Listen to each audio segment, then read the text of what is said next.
Hi Bonitas, and welcome back to my channel. I know it has been months since I last posted a video. I was really into the cleaning videos for a cool minute, but I'm back now. As you guys have seen in my last video, it was my pregnancy announcement, and yes, I am pregnant and I am the happiest I could ever be.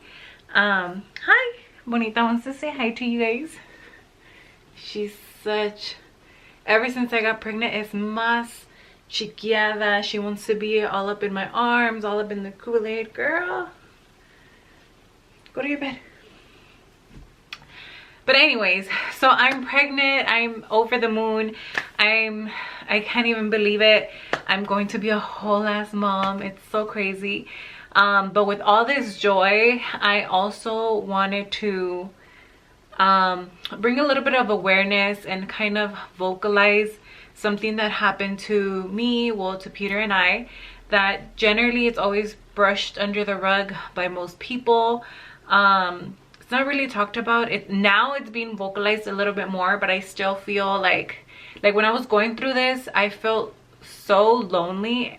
Like this completely broke me. Like, I would consider myself a very resilient person, but this has to be one of the hardest things I've ever had to go through in my entire life. So back in we found out we were pregnant with this baby on actually December 16, which is Peter's birthday. It was the most exciting day to actually tell him I was pregnant, but it was also the scariest. It was scary because back in September, the first week of September, I had a positive pregnancy test. I was over the moon. I was so excited. I felt like Peter had been wanting a baby for so long, and I felt like I was finally able to give him what he most wanted. And about a week after finding out, a couple days, I miscarried. That was the hardest. And we've waited this far along into this pregnancy to wait, because there's always that fear that it's going to happen again.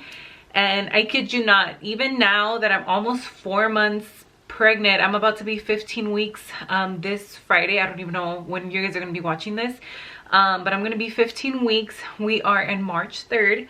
So I'm going to be 15 weeks by the end of this week. And I kid you not, and I know it's TMI, but every time I go to the bathroom, like, I literally have to check after I wipe, because that's how I realized I was losing the first baby, because I started spotting and I was like, okay, well, maybe it's implantation.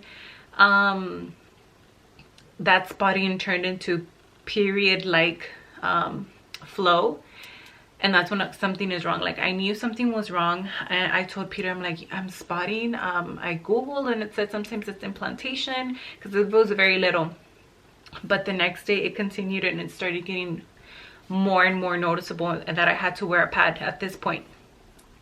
So I called like the emergency nurse line or something like that, and they were like, go to the emergency room. And so we go. This was on a holiday. It was the holiday in September, on a Monday evening. We go to the hospital. I'm there for hours. They can't tell if I'm miscarrying or not, because it was so early in the pregnancy that there was nothing that they could really see in my uterus just yet. And then, talking about my uterus, while they were doing all these scans for me, they were like, the girl, she was like, oh, you have a bicornuate uterus. And I heard her, but like, I didn't say anything. I was like, well, I don't know what that is. Like, okay, I guess, is that normal? Like, I thought that was normal. And then she said it again, like, did you not realize what I just said? And I was like, wait, what is that? And she was like, you have a heart-shaped uterus.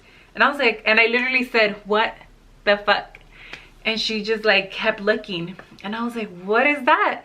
And she was like, your uterus is basically like this. So your uterus is supposed to look like this, right? My uterus is like this, so it's either a baby on this side or on this side. And because it was too soon, you couldn't really see anything. Well, after the doctor saw the ultrasound, she was like, we see a very tiny dot, but we don't know if it's blood or if it could be the baby implanting or if it could be something or anything else. And I was like, okay. So then another doctor comes in, and it was a guy, and he was like, oh, you're more than likely miscarrying. At least you can know that you can get pregnant, so just try again, skip a month, and then start trying again. When he told me that, and keep in mind, it's COVID, I'm by myself in an ER. I've never been to this hospital. Peter's outside in the parking lot somewhere. I'm scared because I'm losing my first baby. You know, once you get a positive, you imagine your whole life, your whole world with this baby that's barely the size of seed. You just imagine everything. We are already thinking like, oh my god, like what if it's a girl, what if it's a boy, like what we're gonna do, this and that, you name it. And once we were at the hospital, and this doctor just tells me like, oh, you're most likely, like very nonchalant, he was like, oh, you're most likely miscarrying, so you know, just so you can prepare yourself, I just want to be honest with you. And keep in mind, he hadn't even seen any of the tests or anything. He was like new on like that shift. He hadn't seen anything, and he was like, oh, you're more than likely miscarrying. And I broke down. That was, I can say, one of the only times I broke down. And then I had to FaceTime Peter, and I was like, oh, well, he said that I'm miscarrying the baby. And I was like, and I couldn't control my I think that's like the most I've ever cried in front of Peter. Like, there's never been a reason for me to cry like that. And he just like was in shock. Like, I could see his face was blank, and he was like, oh really, like what did they say? And I was like, well, this doctor just told me that, and like you know, I don't know what to, like, there was pretty much, I didn't know what to say. I didn't know what to do. Peter of course didn't know what to say. He was just like, just keep me updated. Like, I had to go at that point. Like, I needed my moment. And like, I can only imagine how he was feeling on his end. Like, he really wanted this baby. We both really wanted this baby. Keep in mind, we had been I can say trying for about a year, but I'll go ahead and put that in another video for my TTC video and information if you guys want to know about that. So we hang up. I'm laying there bawling my eyes out. Nurse comes in. She was the nicest. She connected me to like IV, and they started withdrawing also a lot of blood from that. Like, she just left the catheter in there, and she started withdrawing blood for tests, and then IV and all of that stuff. I went to, well, this was after the vaginal ultrasound, and that's when she told me I had a bicornuate uterus. So now that I have this information that I have a different kind of uterus, the doctors, like 3 doctors came in, and they were like totally ignoring the fact that I have a bicornuate uterus. Like, if anybody has it, very few people have it. It's not very common. So that's why I didn't know what it was. So I was just so focused on caring for this baby that I didn't even care for the bicornuate uterus. I know I remember I asked one of the doctors, like, does this affect or anything? He's like, it doesn't necessarily affect, because there's people that have had babies, multiple pregnancies, without it being an issue. But it can be harder for the baby to implant, because the embryo implants like in the wall of the uterus, and if it's too curved, it might not find the spot, like the good spot for it to implant. And that's what could be happening with you with this time, because this was considered a chemical pregnancy because it was so soon after getting a positive. So once that happened, I actually got discharged, like, you know, within that same night. I went back to the car, Like, it was just a silent drive back home. At the end, before I got discharged, an OBGYN came to check me. She said my cervix was leaking thicker, but it was fine. But they couldn't for sure say if I was miscarrying or not, like that other doctor had said just out of nowhere. So that kind of gave me relief, but I had to go back every 2 days for like a week to get blood drawn so they can check my HCG levels. And I have Kaiser, so I have the app on my phone or the website, and I can check the results like 30 minutes, an hour after they happen. So the doctor said, okay, come back on Wednesday, and then, you know, so forth. So I go back on Tuesday, well, because the emergency room was on a Monday. On Tuesday, I had just took the day off from work, like I couldn't. My period was in even more heavy flow, and I like not clots, but like tissue, a lot of tissue came out that day, and I just knew that there was no more baby. I knew that my HCG levels were going to drop. I just knew it. Like, I'm like, okay, I know. And I kind of was accepting of that ever since, you know, I cried my eyes out when the doctor told me that I was going to miscarry. I had a bad feeling, and I didn't want to hear it from him, especially an older gentleman does not know how it is to birth a child or experience pregnancy. He wasn't even an OBGYN. He was just an emergency and ER doctor that handles anything and everything. And he was like, oh, just try in a couple months, like at least you know you can get pregnant. That was just the worst. Like, and it's so crazy because every other doctor like I talked to after, oh, like just try again, like it's gonna happen when it's supposed to happen. I have heard that so many times, and like I don't even know, how can you tell a girl that like it's your first baby? And even if it was my third baby and I lost it, God willing it will not happen, you're still losing a baby that you're so excited about. So, but anyway, like that's just how I feel about it. So then when I went on Wednesday to get my blood drawn, I didn't even want to check the results, but I knew that I needed it for peace of mind, and my levels did drop. So then I went on Friday or Saturday, like I skipped a couple days, and then they had dropped again. And at that point I had like another appointment to go on Monday. I just didn't go. I'm like, for what? My levels are dropping, like for what? I was angry, but I was sad.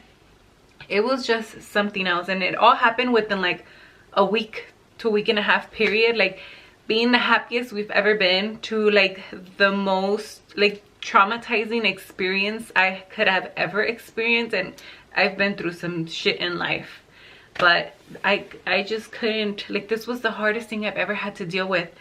And it took time because this was at the beginning of September. Of course, my birthday is that same month, on the 20th.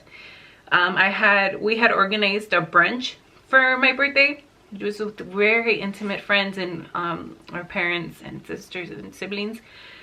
And I just didn't want to do it anymore. I was like, I don't want to be around people. Like, I don't want to be, like, I'm a type of person that likes to deal things on their own and like on their own time. Peter was like, no, we're gonna still do it. Like, we need to just do it. So we did it. It was fine, but it's like at no point through that whole month or that day or anything do you forget what just happened to you. Like, you don't forget. Like, that was something that I struggled with up until, I believe, if I would have not been pregnant right now or gotten pregnant in December, I think I would have still been stuck. Like why did that happen to me? Like, I would have never in a million years thought I'd ever miscarry, or that I have an uncommon uterus. Like, what? Like, we had no idea. Like, we would have never thought this would happen to us. And so we went on with the event. I still went on with my life. I went back to work. I did like everything right away because I feel like routine will help. But it was just something that it was just not clicking in my head. Like, and I remember one day we went to TJ Maxx because we've been organizing or decorating our home forever now. And the decor section and at our TJ Maxx is right by the baby section. We got to the decor section, didn't really like anything, so we were heading out, and at the corner of my eye I see the baby section, and I kid you not, I had to hold back my tears because I couldn't believe that what I thought I was gonna have soon, I didn't anymore. So like we just quickly left, and I think Peter noticed because I didn't really vocalize how I was feeling to him, even though he's like the best husband I could have ever asked for. But he kind of like understood that he needs to let me be and let me process things on my own. But I would literally be like let's say on the kitchen counter or like sitting on the stools or just wherever in the house. I'll be looking at my phone because there's been a million pregnancy announcements, you know, because everyone's home doing nothing or doing something. So there's so many pregnancy announcements, and I would get so jealous. Like, why couldn't this be me? Like, why couldn't you know, I'd be so excited with a growing belly. Like, why am I feeling like this? So I had to get like that bitterness from me and start feeling happy for like others, which I was, because I mean, it's not their fault. But it just felt like anger, like I needed to let that out.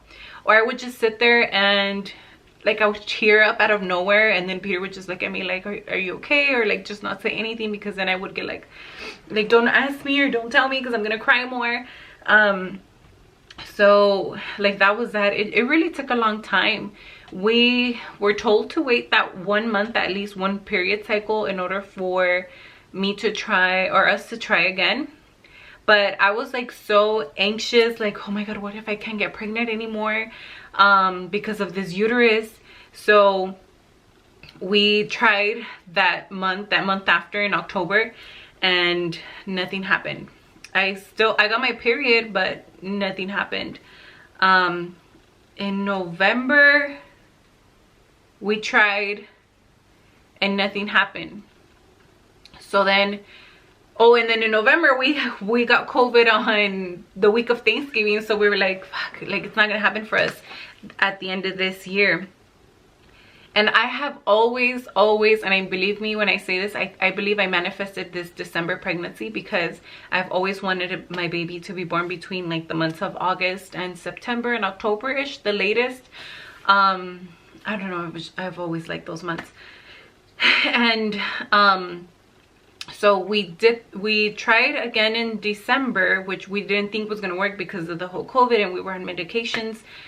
And crazy enough, we ended up being pregnant. But I was so psycho about this, because the few days after ovulation I just knew, like I knew. And the first time that I found that I was pregnant, I knew as well. Like I just felt so weird, like I just knew my body. I didn't know, I was so in tune with my body that like I would know if I'm pregnant. Because a lot of people are like, oh, I don't know, like I have to wait until I miss my period. I knew both times. So because of that first time, I kind of knew what to expect, you know, whenever I would get pregnant again. And early December, I know we got pregnant like the first week of December. A couple of days after that, I was like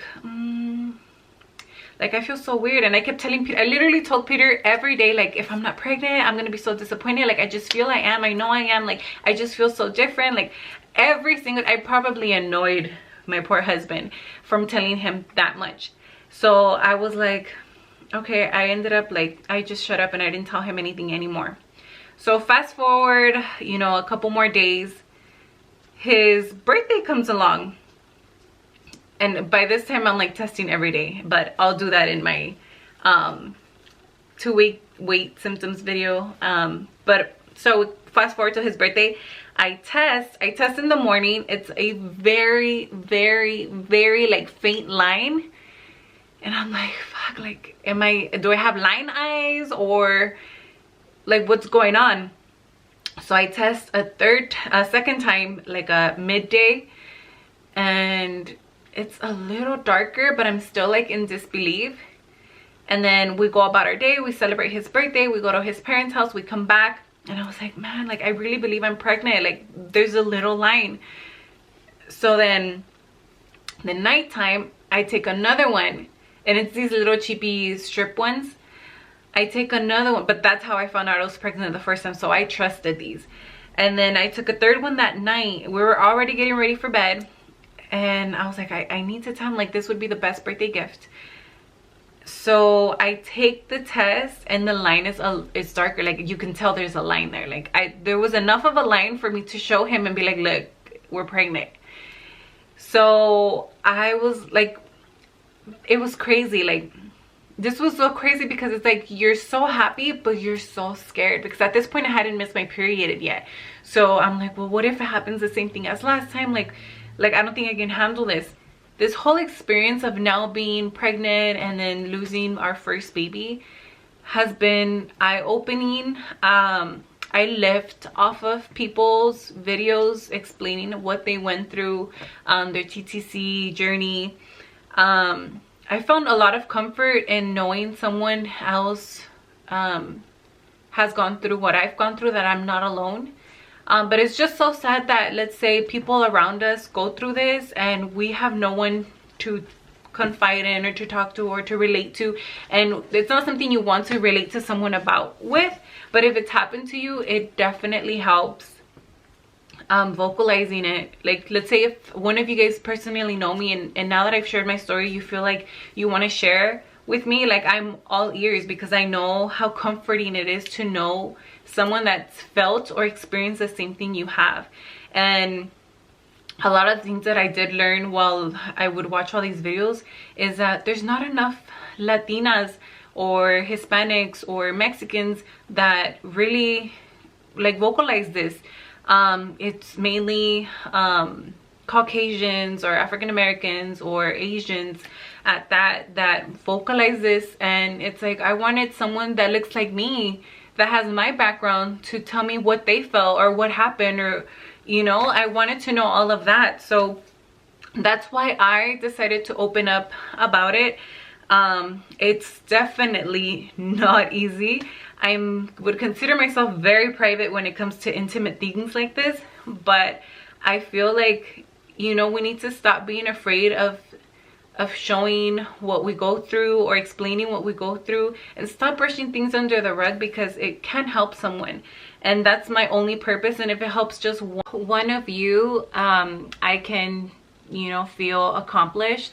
But yeah, thank you guys for listening. I know this is a very hard topic, but I feel like more people need to learn about it, that, you know, someone in your family can go through it and you might not even know. So if any of you have ever experienced it, my Instagram DM is open, the comments down below, you guys can message me, and we can go ahead and talk about it if you're experiencing that now, which is when I was watching all these videos. Just know it'll get better. It'll take time. Take your time. Don't rush it. As far as, don't rush the feelings of sadness, the feelings of anger. Let them be. Let them happen. That's the only thing that's going to help you be you again. And I wish nothing but the best for all of you guys. If you're going through it, your rainbow baby will come. And just pray, because that really helped me. When I found out I was pregnant this time, I prayed so hard for this baby to stick, and you will get your rainbow baby. So, excuse me. So, that's it for today. Thank you guys again so much for watching. Please like and subscribe. That will go ahead and motivate me to bring out more content and share the rest of my pregnancy journey with you guys. I do have a couple videos lined up. If there's anything in specific that you guys want me to talk about now that I'm in this new journey, please comment down below. And yeah, baby does to all of you guys. Love you guys. Bye.